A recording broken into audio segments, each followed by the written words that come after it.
Hello বন্ধুরা, welcome back to my another blog. তো সবাই কেমন আছো? আশা করি সবাই ভালো আছো, আর আমিও ভালো আছি।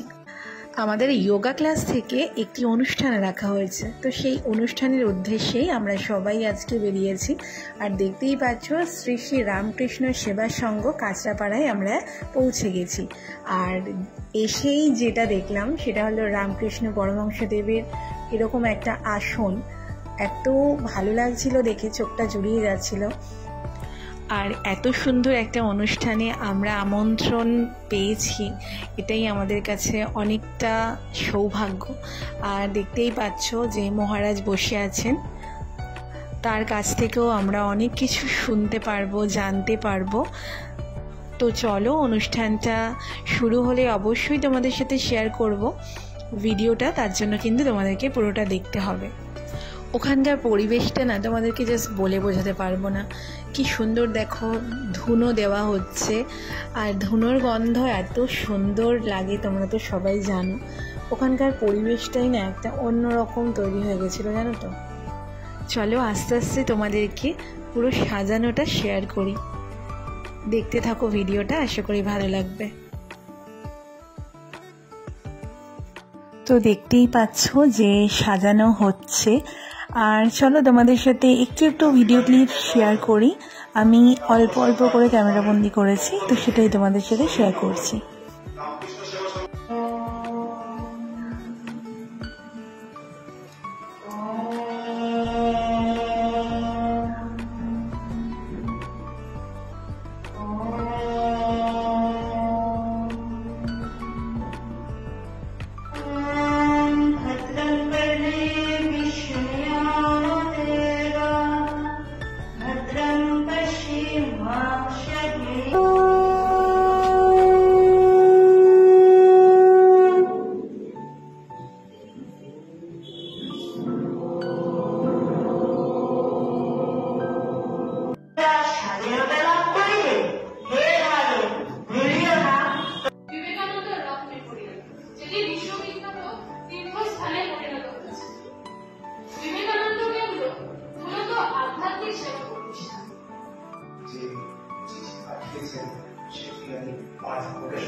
বিশ্ব ভাতৃত্ব দিবস উদযাপন 2024। ভগিনী ও ভাতৃবৃন্দ, সপ্রেম স্বামীজির আদর্শে অনুপ্রাণিত হয়ে মাননীয় একনাথ রানাডেজি এই বিবেকানন্দ কেন্দ্রের প্রতিষ্ঠা করেছেন।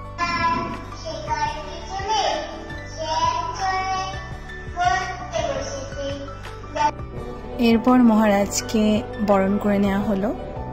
এরপর মহারাজ আমাদের সামনে কিছু বক্তৃতা রাখলেন।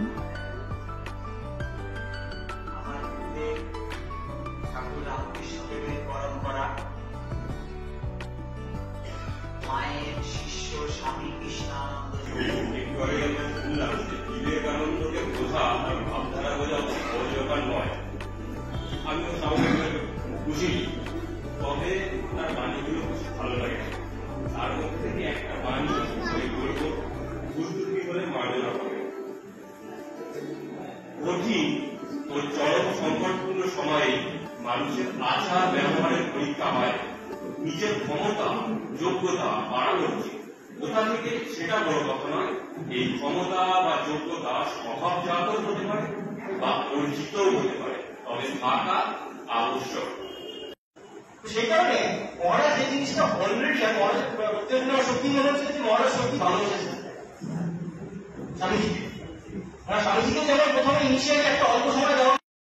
এবার চলো তোমাদের সাথে একটা খুব সুন্দর ঘটনা শেয়ার করি। দেখতে পাচ্ছ এই দাদা বক্তৃতা দিচ্ছেন, আর ছোট্ট মেয়েটি কি সুন্দর শুনছে, ওনার কথা বোঝার চেষ্টা করছেন কি মন দিয়ে। ও বিবেকবাণী বলছিল, আমি শেয়ার করেছি আপনাদের সাথে, একটু শুনবেন আপনারা, তোমরা শুনো একটু, যে ও কত সুন্দরভাবে বিবেকবাণীটা বলেছে। আর এই দাদার কথাগুলো কি ভীষণ মন দিয়ে শুনছিল, আমি অবাক হয়ে গেলাম।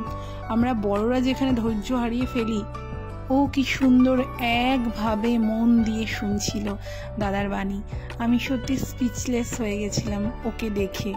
এই ছোট্ট বোনটার থেকে অনেক কিছু শেখার আছে। তো চলো, আজকে ভিডিওটা এতটাই থাকলো, দেখা হচ্ছে আবার নতুন কোনো ব্লগে।